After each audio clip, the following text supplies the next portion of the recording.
നമസ്കാരം, ഞാൻ ഡോക്ടർ അനിൽ. പുതിയൊരു വീഡിയോയിലേക്ക് നിങ്ങൾക്ക് ഏവർക്കും സ്വാഗതം.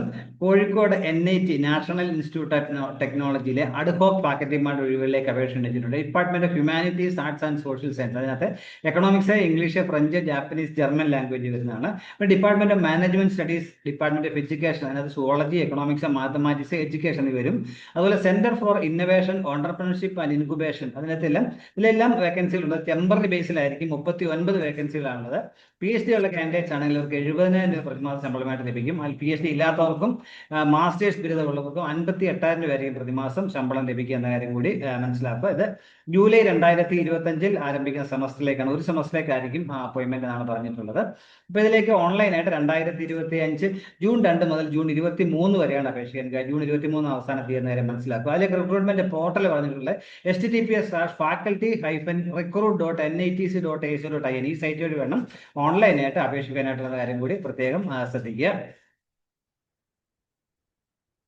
അതേപോലെ അപേക്ഷാ ഫീസ് ഉണ്ട്. ജനറൽ കാൻഡിഡേറ്റ്സ്, OBC കാൻഡിഡേറ്റ്സ്, അതുപോലെ എക്കണോമിക്കലി വീക്കർ സെക്ഷനുകളൊക്കെ 500 രൂപയാണ് അപേക്ഷാ fees. Registration fees 500, application fees 500. എന്നാൽ SC/SC കാൻഡിഡേറ്റ്സ്, ഡിസബിലിറ്റി ഉള്ളവരെ, ഫീമെയിൽ കാൻഡിഡേറ്റ്സ്, അവർക്ക് രജിസ്ട്രേഷൻ ഫീ മാത്രം മതി, 500 രൂപ മാത്രം കൊടുത്താൽ മതി എന്ന കാര്യം കൂടി മനസ്സിലാക്കുക. അതുപോലെ ഈ NITC നേരത്തെ അഡ്ഹോക്കിൽ ഇതുപോലെ 5 സെമസ്റ്ററെങ്കിലും വർക്ക് ചെയ്തവർ ഇനിയും അപേക്ഷിക്കേണ്ട ആവശ്യമില്ലെന്ന കാര്യം മനസ്സിലാക്കുക.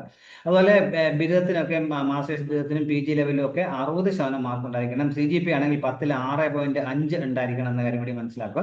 ഇതിലേക്കുള്ള അപേക്ഷ ഇരിക്കുന്ന അവസാന തീയതി 2025 ജൂൺ 23 എന്ന കാര്യം മനസ്സിലാക്കുക. ഷോർട്ട് ലിസ്റ്റ് ചെയ്യുന്നവരെ ഇമെയിൽ വഴി അറിയിക്കും. നിങ്ങൾ നേരിട്ട് ഇന്റർവ്യൂവിന് ഹാജരാണ്. ആ ഡിപ്പാർട്ട്മെന്റിലായിരിക്കും ഇന്റർവ്യൂ നടക്കുക. രാവിലെ 8 മണിക്കായിരിക്കും ആരംഭിക്കുക. പറയുന്ന ഡേറ്റിലായിരിക്കും. അതിലേക്ക് ഇന്റർവ്യൂ അറ്റൻഡ് ചെയ്യുമ്പോൾ TAD ഒന്നും ലഭിക്കില്ല എന്നും പറഞ്ഞ കാര്യം പ്രത്യേകം കൂടി ശ്രദ്ധിക്കുക. നിങ്ങൾ അപ്ലൈ ചെയ്യുന്നവർക്ക് വാലിഡ് ആയിട്ടുള്ള ഇമെയിൽ IDയും ഒക്കെ ഉണ്ടായിരിക്കണം. കാര്യങ്ങളൊക്കെ നമ്മൾ ഡോക്യുമെന്റ് വെരിഫിക്കേഷനിൽ നമ്മൾ പ്രൊഡ്യൂസ് ചെയ്യണം എന്ന കാര്യം കൂടി മനസ്സിലാക്കുക. സർട്ടിഫിക്കറ്റിന്റെ കോപ്പിയൊക്കെ. ഇനി വേക്കൻസികൾ ഡീറ്റെയിൽസ് നമുക്ക് നോക്കാം. മൺസൂൺ സെമസ്റ്ററിലേക്കുള്ള വേക്കൻസികൾ ഒന്ന് ഞാൻ പറഞ്ഞു. Department of humanities, arts and social സയൻസിനകത്ത് എക്കണോമിക്സ് വരുന്നുണ്ട്. PhD എക്കണോമിക്സ് അല്ലെങ്കിൽ മാസ്റ്റേഴ്സ് PhD എക്കണോമിക്സും മാസ്റ്റേഴ്സ് എക്കണോമിക്സ് അല്ലെങ്കിൽ എക്കണോമെട്രിക്സും ഉള്ളവർക്ക് അപേക്ഷിക്കാൻ കഴിയും. 2 വേക്കൻസിയാണുള്ളത്. ഇംഗ്ലീഷിലെ PhD ഇംഗ്ലീഷ് അല്ലെങ്കിൽ ഇംഗ്ലീഷ് ലാംഗ്വേജ് ആൻഡ് എഡ്യൂക്കേഷൻ അല്ലെങ്കിൽ അതോടൊപ്പം MA ഇംഗ്ലീഷ് അല്ലെങ്കിൽ MA ഇംഗ്ലീഷ് ലാംഗ്വേജ് ലിറ്ററേച്ചറുള്ളവർക്ക് അപേക്ഷിക്കാൻ കഴിയും. 3 വേക്കൻസിയാണുള്ളത്. ഫ്രഞ്ചിലേക്കാണെങ്കിൽ അതുപോലെ പോസ്റ്റ് ഗ്രാജുവേറ്റ് ഡിഗ്രി ഫ്രഞ്ചിൽ ഫ്ലുവൻസി ഉണ്ടായിരിക്കണം. ഫ്രഞ്ചിൽ അവർക്ക് 2 വേക്കൻസികളുണ്ട്. ജർമ്മനും അതുപോലെ under graduate, post graduate degree ജർമ്മനിൽ ഉണ്ടായിരിക്കണം. നല്ല ഫ്ലുവൻ്റ് ആയിരിക്കണം. 2 വേക്കൻസി ഉണ്ട്. ജാപ്പനീസും അതുപോലെ തന്നെ മാസ്റ്റേഴ്സ് ഡിഗ്രി ജാപ്പനീസും നല്ല ഫ്ലുവൻസി ഉള്ളവർക്ക് അപേക്ഷിക്കാൻ കഴിയും. 1 വേക്കൻസിയാണുള്ളത്. അതുപോലെ മാനേജ്മെന്റ് സ്റ്റഡീസിലേക്ക് MBA PhD മാനേജ്മെന്റ് ഉള്ളവർക്ക് അപേക്ഷിക്കാൻ കഴിയും. 2 വേക്കൻസിയാണുള്ളത്. അതോടൊപ്പം post graduate degree in education കൂടി. അടുത്ത എഡ്യൂക്കേഷനാണ്. എഡ്യൂക്കേഷൻ വേണ്ട യോഗ്യത എഡ്യൂക്കേഷൻ MEd വേണം. അതുപോലെ PhD എഡ്യൂക്കേഷൻ വേണം. അതുപോലെ MSc സൈക്കോളജിയോ ഫിലോസഫിയോ സോഷ്യോളജി അല്ലെങ്കിൽ ഫിസിക്സോ കെമിസ്ട്രിയോ ഉള്ളവർക്കും ആഡഡ് അഡ്വാൻറ്റേജ് ആണ്. അതിനുശേഷം MEd ആണെങ്കിൽ അവർക്ക് മുൻഗണന ലഭിക്കും. 1 വേക്കൻസി ആണുള്ളത്. അതുപോലെ മാത്തമാറ്റിക്സ് ഡിപ്പാർട്ട്മെന്റിലേക്ക് PG മാത്തമാറ്റിക്സിലുള്ള മാസ്റ്റേഴ്സ് ബിരുദവും അത് BEdും അല്ലെങ്കിൽ PhDയും ഉള്ളവർക്ക് അപേക്ഷിക്കാൻ 1 വേക്കൻസി ആണുള്ളത്. അതേപോലെ സുവോളജി ഡിപ്പാർട്ട്മെന്റിലും PhD ഉള്ളവർക്കായിരിക്കും. പോസ്റ്റ് ഗ്രാജുവേറ്റ് സുവോളജിയിലെ MScയും BEdും PhDയും ഉണ്ടായിരിക്കണം. MEd ഉണ്ടെങ്കിൽ ഡിസൈറബിൾ ക്വാളിഫിക്കേഷൻ ആണ്. അത് 1 വേക്കൻസിയാണുള്ളത്. അതുപോലെ എക്കണോമിക്സ് ഡിപ്പാർട്ട്മെന്റിലും PG എക്കണോമിക്സ് BEd അതുപോലെ PhD ഉണ്ടായിരിക്കണം. 1 വേക്കൻസിയാണുള്ളത്.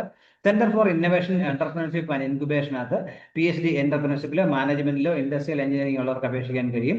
3 വേക്കൻസികളാണ് ഉള്ളത് എന്ന കാര്യം കൂടി മനസ്സിലാക്കുക. ഇപ്പോൾ PhD സബ്മിറ്റ് ചെയ്യുന്നവർക്കും അപേക്ഷിക്കാൻ കഴിയുന്ന കാര്യം കൂടി മനസ്സിലാക്കുക.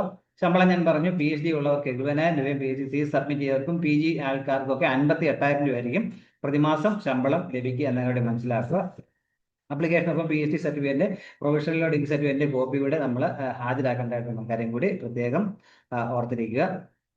ടെൻറ്റേറ്റീവായിട്ട് ഡേറ്റ് പറഞ്ഞിരിക്കുന്നത് ജൂലൈ 14 ആണ് പറഞ്ഞിരിക്കുന്നത്. ജൂലൈ 14 മൺഡേ രാവിലെ 8 മണിക്കാണ്.